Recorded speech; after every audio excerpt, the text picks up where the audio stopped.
tranquilo aí, todo mundo confortável.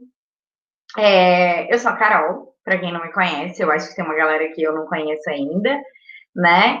Eu sou professora de História, no mais, há alguns anos já, né? Algum tempinho a gente está junto. E a gente sempre trabalha com o cursinho, tem o pré-vestibular, o cursinho do Enem e tem o cursinho pré-FDF, certo? E aí, assim, sejam todos bem-vindos aqui no meu escritório. Eu tava falando com o Caio agora que, tipo, o aluno tá dentro da sua casa, então não repare a bagunça, mas espero que vocês fiquem confortáveis, tá? Se quiserem abrir o microfone, abrir a câmera, se quiser falar pelo chat, é muito bem-vindo sempre, toda participação na aula é bem-vinda, mas fiquem à vontade mesmo, tá? Na verdade, eu não sei se eu já dei aula para vocês, para essa turma, como eu não os vejo, então eu não sei quem está por aqui, né? Então, assim, vamos seguir, fiquem à vontade, se precisar falar alguma coisa também, chama, pode abrir o microfone que a gente ouve todo mundo, tá bom? Quando a gente faz essa aula dica presencial, ela é muito mais dinâmica, porque daí a gente consegue interagir melhor, né? Então, eu não sei se vocês já fizeram o vestibular da FDF alguma vez, se vocês já conhecem a prova, se é a primeira vez que vocês vão prestar, mas eu vou apresentar a ideia da prova nos últimos anos, o perfil da prova de história para vocês, tá? E aí a gente vai falar sobre os assuntos que são mais recorrentes nessa prova, tá bom? É claro que a gente vai dar uma dica aqui a partir de estatística dos assuntos que caem mais, mas não dá para a gente ter certeza de tudo que cai, tá? Então, a gente faz um levantamento geral desses principais temas, tá bom? Bem, para quem já conhece a prova, nos últimos anos, quem tem feito a prova da FDF é a VUNESP. A VUNESP é uma fundação do vestibular ligada à Unesp, né? Ela faz várias bancas de concursos e vários vestibulares. E ela é uma prova muito bacana, porque para as humanidades, né, para as ciências humanas, ela é uma prova muito ligada à interdisciplinaridade, ela é uma prova muito antenada em questões de atualidades, ela é uma prova muito humana mesmo, tá? Pode parecer redundante, mas é bem isso mesmo. Então, a prova da FDF, ela tem essa linha, certo? Então, ela não é uma prova extremamente ou estritamente conteudista, ela é uma prova que vai sempre ter ali uma interpretação de texto, uma interpretação de charge, ela sempre tem uma ligação entre as ciências humanas por conta dessa questão da interdisciplinaridade que eu comentei com vocês. Então, ela é uma prova que vai trazer aqui um assunto de atualidade com um assunto de história. Eu vou ter ali um assunto de literatura que vai se ligar com um assunto de história, tá? E isso é muito legal. É uma prova muito dinâmica, é uma prova gostosa de fazer para quem é das humanidades, tá?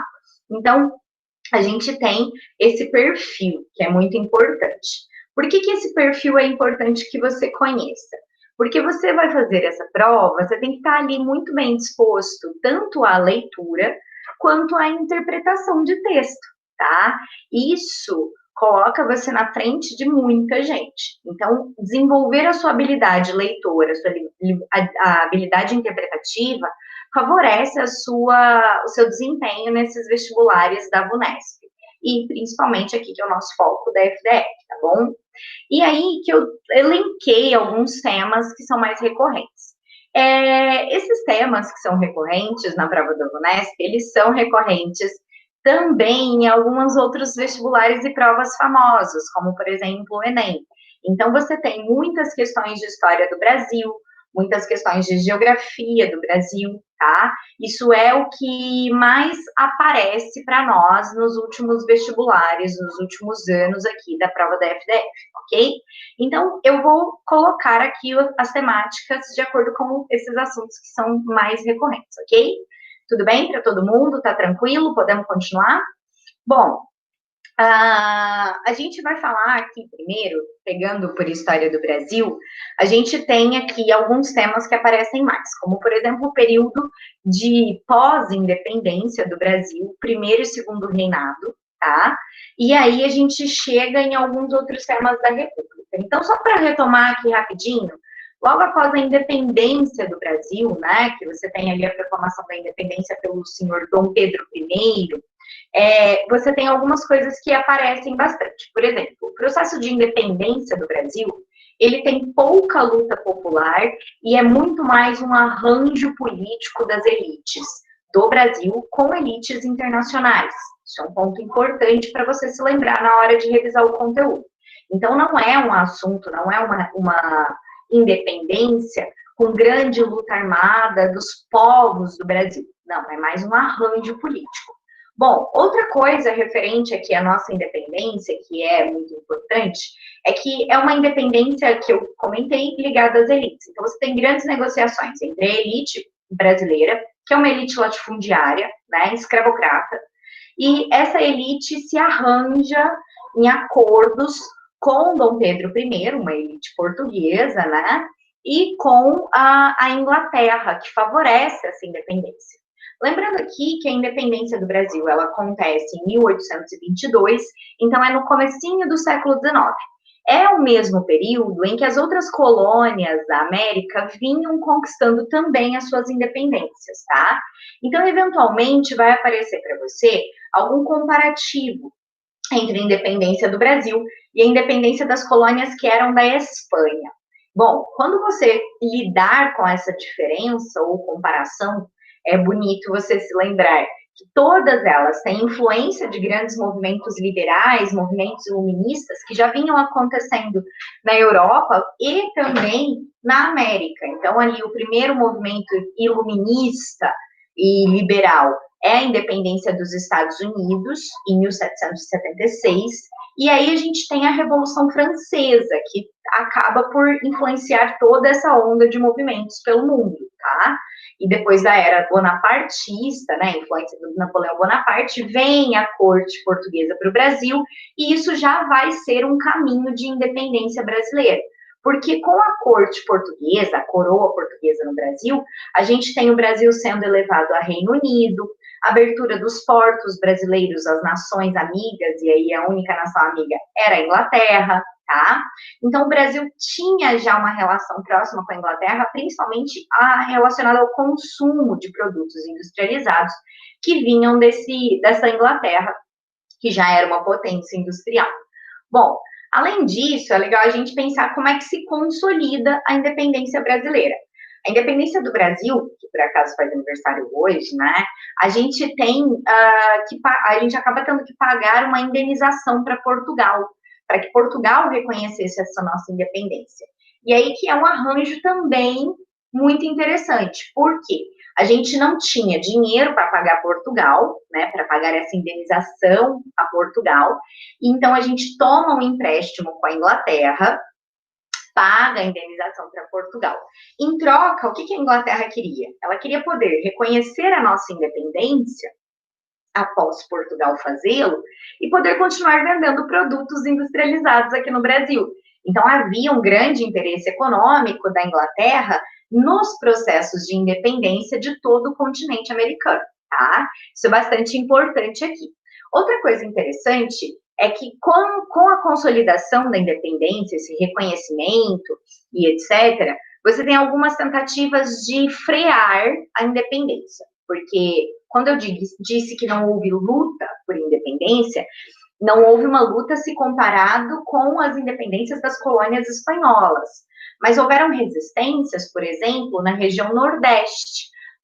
Grande parte dos portugueses que viviam no Brasil ainda viviam na região Nordeste, ali perto de Pernambuco, e não viam com bons olhos essa independência, né? Eles poderiam perder seus privilégios ali. Então, existe uma luta contra essa resistência na região Nordeste, isso é bastante interessante, tá? E aí, que também parte dessa consolidação, existe a formação da nossa primeira Constituição.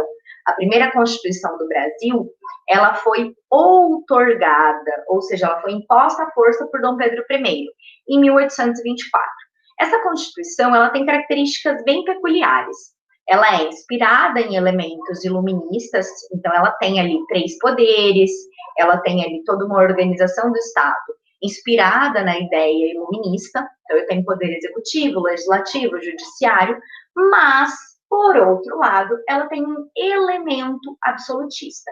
Que elemento absolutista é esse? O poder moderador, que dava ao imperador, à figura do imperador, o direito de interferir em qualquer cenário político que o Brasil tivesse. Então, é um elementozinho absolutista, conservador, numa Constituição inspirada no Iluminismo.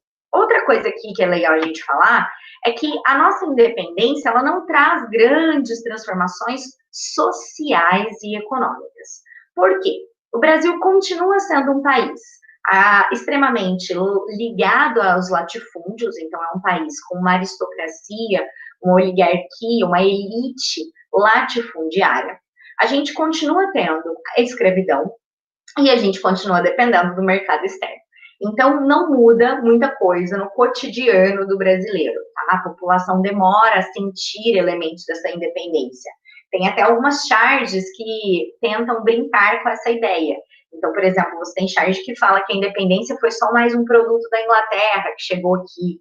Enfim, é uma forma de brincar com essa questão. Outra coisa que é legal a gente pensar é que logo que a gente se torna independente, Dom Pedro I vai lidar com uma série de problemas, uma série de crises. Por quê? Dom Pedro I, lógico, vai enfrentar a oposição por ele ter colocado à força uma Constituição, né? Por isso que eu disse que a Constituição foi outorgada, e ele também interfere o tempo todo nesse cenário político-econômico. Ele não quer ser um rei que só reina e não governa. Ele quer poder de mando. Então, por isso que ele colocou o poder moderador, tá?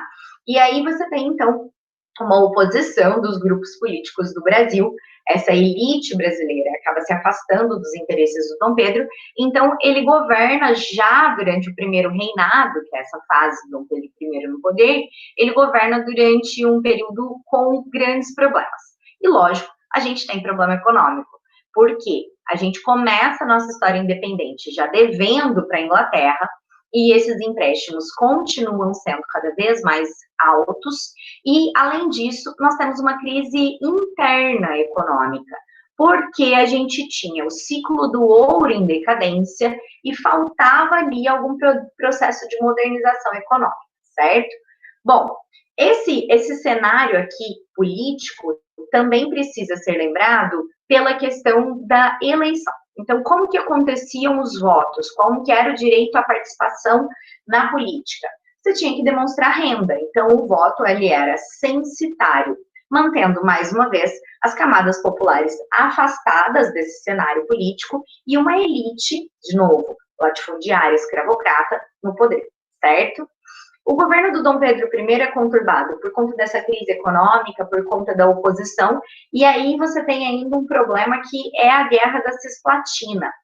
A Cisplatina é a região do Uruguai, que havia sido anexada ao território brasileiro pelo Dom João VI, seu pai, né, enquanto ele esteve no Brasil, e ele acaba perdendo o Uruguai, a Cisplatina, que se torna independente do Brasil, tá bom? Então, isso também é um elemento bacana de se lembrar. E aí, que o governo dele, conturbado, acaba também conturbado, porque ele é herdeiro do trono de Portugal. Quando seu pai, Dom João VI, vem a morrer, vem a falecer, ele tem que lidar com essa questão em relação a Portugal. Então, ele abdica do trono de Portugal pela sua filha, depois abdica do Brasil e vai ajudar sua filha que sofreu um golpe, Dona Maria da Glória, e então acaba se retirando do cenário político e econômico brasileiro. Como que fica o Brasil? Após o primeiro reinado, a gente entra numa fase que se chama período regencial, que é marcado por uma sucessão de regentes, tá? Era um dispositivo que a nossa Constituição tinha, e, na verdade, o herdeiro do trono não assumiu imediatamente, porque ele tinha 5 anos de idade.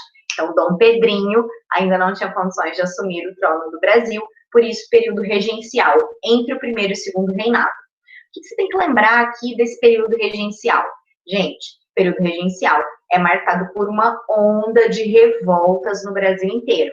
É nessa fase que a gente tem a cabanagem, a farroupilha, a balaiada, a revolta dos malês e a sabinada. São 5 revoltas separatistas que marcam o período regencial e que têm um grande destaque para questões aqui de ordem socioeconômica, porque você tem dentro dessas revoltas, além de uma vontade de autonomia das regiões, você tem também o problema da escravidão, o problema da exploração da mão de obra, enfim, muitas questões começam a ganhar espaço nesse nosso cenário, tá?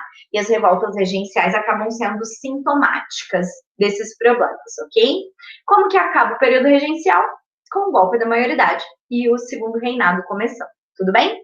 Tá tranquilo, pessoal? Bom, sobre o segundo reinado, o que você precisa lembrar? Sobre o segundo reinado, você tem que pensar aqui, ó, início do período da cafeicultura em larga escala no Brasil. Lembrando que o café vem como uma grande força econômica no Brasil, no sistema tradicional das plantations. O que é plantation? Latifúndio, monocultura, mão de obra escrava voltada para o mercado externo. E aqui começa também uma grande onda de movimentos abolicionistas, tá? Pegando aqui a carinha da VUNESP, que é muito legal, você tem nesses movimentos abolicionistas muitas questões que vão aparecer. Então, eu vou ter ali questões que vão falar da luta dos negros desde a colonização, do início da colonização do Brasil, luta de resistência negra, luta de colocação dos negros de forma cultural, social e econômica, tá? Trazendo aqui um gancho com atualidades sobre a marginalização da população negra, que ainda é um problema do nosso país, certo? E é importante você estar antenado com essa onda de movimentos e protestos que estão acontecendo no mundo hoje, ali, principalmente nos Estados Unidos, por conta dessa marginalização e exclusão da população negra. Isso pode vir a aparecer em algum vestibular esse ano. E você tem também essa onda abolicionista no Brasil, um processo bastante lento e que protege sempre o ponto de vista do dono do escravo, do escravocrata. Por quê? Eram esses escravocratas que dominavam o nosso cenário político. Então, todas as leis abolicionistas do Brasil, elas são leis que vão sempre ser muito lentas, é um processo de abolição muito gradativo. Como que eu vou lembrar dessa abolição da escravidão no Brasil? Primeira coisa, eu tenho a Lei Eusébio de Queiroz, de 1850, que proíbe o tráfico negreiro no Brasil.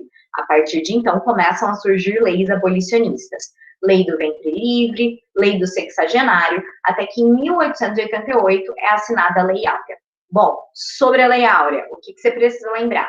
A princesa Isabel salvou os negros sem conto de fada, sem salvacionismo aqui, tá? É um movimento que já estava em curso, é uma luta dos negros desde sempre e que tem um protagonismo negro. Então, a VUNESP vai colocar isso para você como um trecho de obras de autores negros, vai aparecer aqui uma série de questões relacionadas à cultura negra e nada de salvacionismo relacionado à senhora Princesa Isabel, tá? Por que foi ela que assinou a Lei Áurea, Carol? Porque o senhor Dom Pedro II estava muito doente e estava tratando da saúde na Europa. Ela era a princesa regente, ela que assinou por isso. Nada de salvacionismo, tá bom? Muito bem. Só que para substituir essa mão de obra escrava, o Brasil já vinha recebendo uma onda de imigrantes provenientes da Europa para, principalmente, serem realocados na região de cultivo de café. Então, eu tenho muito imigrante chegando no Brasil para as lavouras cafeeiras ali, na região do Vale do Paraíba, mas principalmente no oeste do estado de São Paulo. O oeste paulista se tornou o grande centro produtor de café do mundo. Nós nos tornamos o maior exportador de café do mundo. Essa exportação de café acontecia principalmente pelo Porto de Santos, que se tornou o maior porto de exportação da América Latina nessa época, e a gente recebia muito imigrante por ali também. Sobre imigração, que também geralmente tem acontecido muita questão de imigração. Mesmo que não seja uma questão sobre imigração na cafeicultura, você tem que ter em mente um detalhe. Nenhum fluxo migratório acontece porque tá tudo bem no país de onde a galera tá saindo. Como assim? Meu, se liga. Ninguém vai sair do seu país, abandonar tudo e mudar para um lugar diferente, de uma língua diferente, se estiver tudo bem no seu país. Então, toda onda migratória é impulsionada por algum problema naquele lugar. Então, eu vou ter ali, no caso do período do café, italianos e alemães sofrendo com guerras de unificação, com muito desemprego por conta do avanço da industrialização. Então, eles buscavam condições de vida melhores e buscavam fugir das guerras de unificação. Por isso que vem tanta gente para o Brasil. Só para o Brasil? Não, meu amor. Eles vinham para vários lugares da América. Então, Brasil, Canadá, Estados Unidos, Argentina, receberam muitos imigrantes italianos, alemães e espanhóis nessa época, tá? E o Japão, no finalzinho do século XIX, começo do século XX, também joga bastante gente para fora, por conta do surto de industrialização que está cada vez mais forte naquele paísinho, tá? E aí que o Brasil, por exemplo, hoje é a maior colônia de japoneses fora do Japão, para você ter uma ideia do tanto de japonês que migrou para cá. Esses imigrantes vão ficar só na lavoura de café? Não. Esses imigrantes começam vindo para as lavouras de café, principalmente os italianos, e vão começar a ficar também nos grandes centros urbanos, nas grandes cidades, né? Então, a cidade de São Paulo, ela é um grande mosaico cultural, você tem vários bairros na cidade de São Paulo que se formaram, cresceram durante o final do século XIX, início do século XX, recebendo toda a influência de imigrantes. Então, você tem bairros de grupos de judeus, de alemães, de italianos, de japoneses, enfim. São Paulo recebe imigrantes do mundo inteiro, certo? Carol, isso precisa pensar uma questão de atualidade sobre imigrante. Olha para onde esse imigrante, para o lugar de onde esse imigrante saiu, tá? Para você entender o fluxo migratório. Por exemplo, recentemente, nós recebemos muitos refugiados de várias partes do mundo, a Europa recebeu refugiados. Por quê? Por conta de guerras, por conta de perseguição política. Guerra da Síria expeliu gente para o mundo inteiro, tá? E a galera migra porque quer, porque, ai, que divertido, vou para um país novo. Não, é por causa de algum problema, certo? Tudo bem? Muito bom. Sobre essa questão do segundo reinado, além da cafeicultura, além dessa onda migratória, aparece também algumas questões relacionadas à Guerra do Paraguai, tá? E ao fortalecimento de um sentimento das ideias republicanas, enfraquecendo ali o governo do senhor Dom Pedro II, tá bom? Quando que acaba o governo do Pedro II? Acaba em 1889 com a proclamação da República no Brasil, ok? Tudo bem? Sobre esse período, alguma dúvida, alguma coisa que vocês queiram que comente com mais calma? Tá tudo certo? Bom, eu vou seguir aqui então, tá? Qualquer coisa vocês me param, vocês viram que eu sou acelerada, né? Bem, aí a gente tem algumas outras dicas de conteúdo que é legal você dar uma estudada com atenção. Você lembra um pouquinho de Era Vargas? Lembra do Getúlio? Sim, aquele baixinho, Getúlio Vargas, esse mesmo. Entra no governo no Brasil em 1830 e só sai em 1930, não 1800, tá? 1930 e só sai em 1945. What? 15 anos de governo Vargas, 15 anos do mesmo cara no poder. Esse período que a gente chama de Era Vargas, ele é fragmentado em alguns períodos para você estudar, para ficar mais fácil de compreender. Então, você tem ali, ó, primeiro, característica central, populismo. Uau, o que é isso? Populismo é a ideia do cara que tenta se apoiar nas massas. Então, ele quer o apoio da grande massa da nação, da maioria da população. No caso do Vargas, ele se apoia na massa de trabalhadores urbanos. Então, ele se apoia nos trabalhadores da indústria, certo? É o grande pilar de apoio do senhor Getúlio Vargas. Mas você tem populismos com outras características, mas sempre caracterizado pelo domínio do poder, pela tentativa do líder ser carismático e, não foi carismática, né? E também essa questão de apoiar-se nas massas trabalhadoras, certo? No caso do Vargas, eu te falei que o governo dele é fragmentado em algumas fases. A primeira fase, ela vai de 1930 até 1934. Esse período a gente chama de governo provisório, porque ele governava sem uma constituição, certo mesmo? De 34 até 37, a gente fala que é o governo constitucional. Estava dentro da lei, existia uma constituição. Pausa. Sobre a Constituição de 1934, é legal você saber que é a primeira vez que a gente tem direito ao voto feminino e é a primeira vez que o voto deixa de ser aberto e passa a ser um voto secreto. Para quê? Para evitar problemas que aconteceram na fase republicana antes do Vargas, que era a fase da República Café com Leite, que tinha ali o voto de cabresto, lembra? Então, para evitar isso, o voto passou a ser secreto. Voto feminino, voto secreto, certo? Muito interessante. Posso chamar isso de voto universal? Pode. Voto universal para alfabetizados, tá bom? Isso é bastante interessante. Bom, ele governa, então, de 34 a 37 no governo constitucional. E depois, De 37 a 45 é uma ditadura. Como? É uma ditadura. Não tem só ditadura militar. Ditadura do senhor Getúlio Vargas é uma ditadura civil e você vai chamar ela de Estado Novo, certo? É ditadura mesmo, Carol? É, não tem eleição, você tem o controle da imprensa, da mídia, da propaganda, da educação, de tudo pelo governo e, lógico, perseguia seus inimigos políticos, não tinha pluripartidarismo, ou seja, ditadura. Não tem democracia, é ditadura, tá bom? Bem, quando que ele sai do poder? Quando acabou a Segunda Guerra Mundial, 1945, lembra? Então, inclusive, Segunda Guerra Mundial é um assunto que é bom você estudar, tá? Fica essa dica. Bom, o governo Vargas dura 15 anos e, sim, ele se matou, mas só depois. Essa fase que a gente chama de Era Vargas, de 30 a 45, ela dura esses longos 15 anos. Mas ele volta, igual o Exterminador do Futuro. Ele voltaria. Ele volta. E ele volta pela primeira vez na sua história eleito como presidente, certo? E daí sim ele comete suicídio em 1954, tá bom?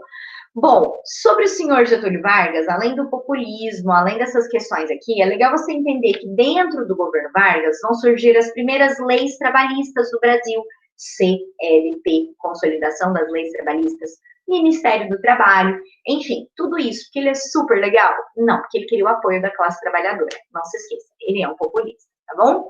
Só tem populismo no Brasil, Carol? Não, a gente estuda populismo também na Argentina com o Perón, a gente também estuda no México com Cárdenas, e hoje, atualmente, especula-se populismo em outras partes do mundo, tá? Mas isso raramente aparece em alguma prova. Bom, além disso, sobre o Brasil, é legal você revisar com carinho ditadura militar, tá bom? Como assim? Bom, você vai estudar o que de ditadura do militar? Você vai estudar que a ditadura militar coincide com Guerra Fria. Então, existe um ódio ao comunismo. Mesmo que ele não fosse um medo real, um problema real, no caso do Brasil não era. Mas existe a perseguição ao perigo comunista. Bom, sério que não era um perigo real? Não, não era um perigo real. Mas existe esse medo, existe essa sombra que é remanescente da Guerra Fria, certo? Então, perseguia essas pessoas no Brasil, acusando elas de subversivas ou comunistas, sendo que, na verdade, talvez elas só estivessem criticando o governo ditatorial. A ditadura militar no Brasil, ela começa em 1964 e vai até 1985, 21 anos de regime militar. Bom, durante esse governo passaram vários presidentes militares, vários generais no poder, e você tem que lembrar de alguns deles. Você vai lembrar de algumas coisas, tá? Você vai se recordar do AI-5, que é Ato Institucional número 5. Você tem no total 17 atos institucionais. São decretos que o governo utilizava para governar, visto que eles não tinham uma constituição muito longa. Durante esse período, tem vários AI. O AI-5 é o que escancara a violência da ditadura. Tem a suspensão do habeas corpus, tem a implementação da censura, oficialmente, você passa a ter uma série de outros limites para a vida civil, social e política. Além disso, durante o governo militar, é legal você lembrar que eu tenho só 2 partidos políticos, bipartidarismo. A Arena, que é o partido que é a favor dos militares, e o MDB, Movimento Democrático Brasileiro. Esse é contra. Todo mundo que era contra os militares estava no MDB. Todo mundo que é a favor estava na Arena, certo? Então, você tem esse bipartidarismo. Bom, não tem eleições diretas para cargos do executivo, como você deve imaginar, uma ditadura. Você tem, durante o governo Médici, o grande período dos anos de chumbo, de mais violência, tá? De mais perseguição. E também, durante o governo Médici, você tem o famoso milagre econômico. Se liga em milagre econômico, que a Vunesp gosta. O que é milagre econômico? É a ideia de você ter um Brasil que cresceu, que se enriqueceu, que ficou muito brilhante, muito bacana, muito rico, só que não é verdade. Porque tudo isso era baseado em quê? Muito, muito empréstimo. E esse milagre econômico nunca existiu. Era uma euforia, uma ideia de milagre. Quem fazia tanto empréstimo para o Brasil, Carol? Os Estados Unidos, interessados no Brasil e em vários outros países da América Latina, por conta do contexto de Guerra Fria. Você lembra, Guerra Fria? É aquela disputa ideológica pós-Segunda Guerra Mundial entre Estados Unidos e União Soviética. Lembra disso? Como que a Guerra Fria acaba? Oficialmente, em 1991, quando a União Soviética chegou ao fim. Mas tem alguns analistas que falam que a Guerra Fria acabou em 1989, com a queda do Muro de Berlim. O Muro de Berlim era um símbolo da Guerra Fria, que dividia a cidade de Berlim em duas partes. Uma parte influenciada pelo mundo capitalista e a outra parte influenciada pela União Soviética, certo? Muito bem. Nesse período, aqui, sobre a ditadura militar, não se esqueça de estudar a fase da redemocratização. O que é isso? É o fim do governo militar, meu amorzinho. A redemocratização no Brasil, ela não é rápida, ela não é com grande movimento popular que toma o poder de volta. Não, é uma redemocratização lenta, gradativa e segura. Nas palavras dos próprios militares, era isso que eles faziam mesmo. Como que foi? Eu tenho um processo lento que é controlado pelos militares para acabar com o governo militar. Então, eles estavam se retirando do poder gradativamente. Em 1985, é eleito o primeiro presidente civil, depois de 21 anos de militares, que é o senhor Tancredo Neves, eleito pelo próprio colégio eleitoral, pelo Congresso, que era assim que aconteciam as eleições, e o vice era o senhor José Sarney. Foi meio que outro arranjo político. Por quê? O Tancredo Neves era a favor da democracia e o Sarney era do Arena. Sim, ele tinha apoiado a ditadura. E aí, incrivelmente, o Tancredo Neves morreu e nunca assumiu a presidência. Quem foi nosso primeiro presidente civil? José Sarney. Eu sei, é uma vergonha. Mas, julgamentos à parte, ele teve que lidar com uma super crise econômica, porque esse governo militar, assim como vários outros da América Latina, acabaram banhados numa crise econômica profunda, numa grandíssima inflação que atingia picos alucinantes e que desvalorizava completamente a nossa economia, provando mais uma vez que o milagre econômico não foi tão milagroso assim, certo? Alguma dúvida sobre isso, meu querido? Minha querida, tá tudo certo? Tá tudo sob controle? Meu Deus, tenho só mais 7 minutos. Vamos lá. Além desses assuntos, o que eu vou pedir para você estudar com bastante carinho e calma? Você vai estudar um pouquinho de Grécia e Roma. O quê? Você vai estudar ali Atenas, principalmente, mais do que Esparta. Esparta quase não aparece. Você vai estudar Roma. Você vai estudar ali a ampliação do Império. Você vai estudar ali o crescimento do Império, que dominava todo o entorno do mar Mediterrâneo. O sistema econômico deles que se baseava no mercado, era uma economia ligada à compra e venda de produtos que sustentava todo esse império. Isso é bastante interessante. Aí você vai estudar também um pouquinho de neocolonialismo do século XIX, expansão industrial, colônias na África e na Ásia. Isso tudo é muito importante porque vão ser fatores da Primeira Guerra Mundial. Falando nela, é legal você entender os fatores da Primeira Guerra Mundial e os fatores da Segunda Guerra Mundial, que uma meio que emenda na outra. Outro assunto que aparece bastante, que aparece muito, é a crise de 1929, que é uma crise do liberalismo.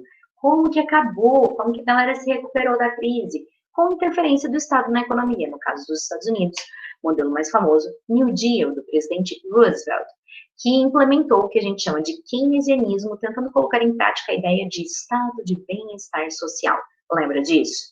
É a ideia de que o Estado interfere em setores essenciais, garantindo saúde, educação, transporte, moradia para o seu cidadão, e isso tudo, lógico, é capitalista e faz a economia girar, certo? Muito bem.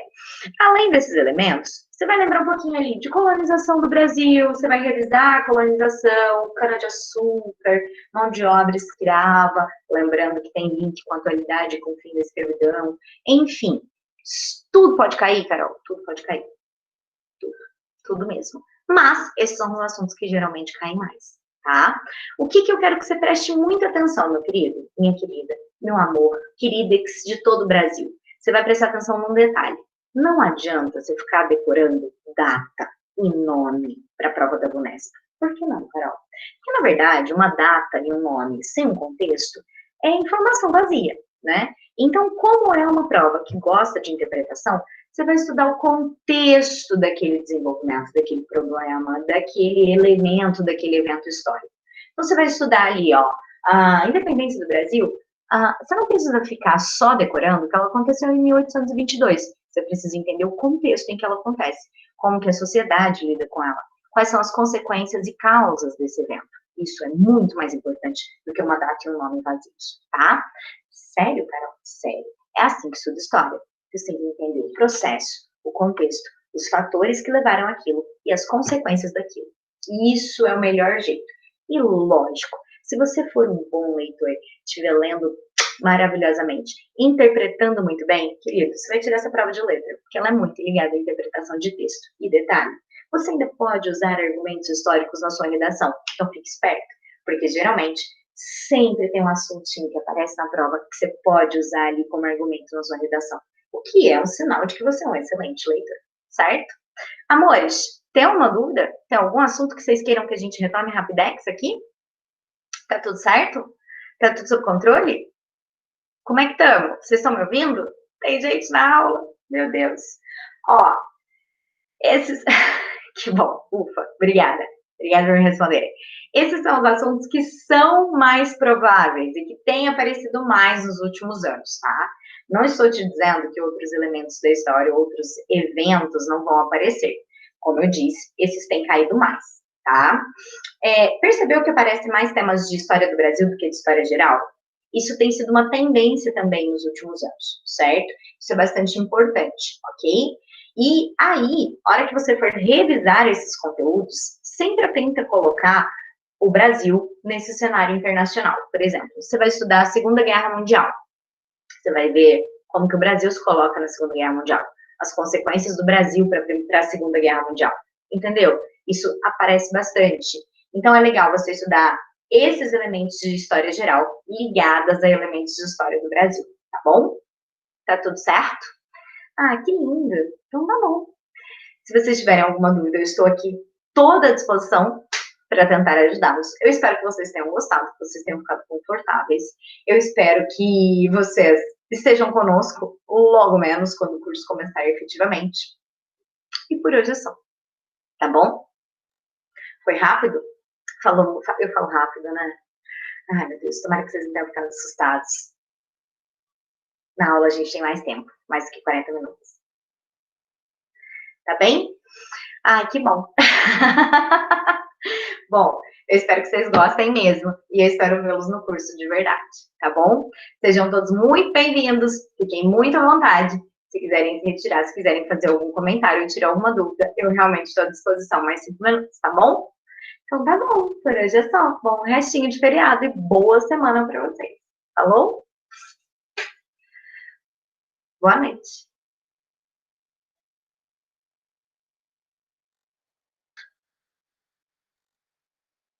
Que bom.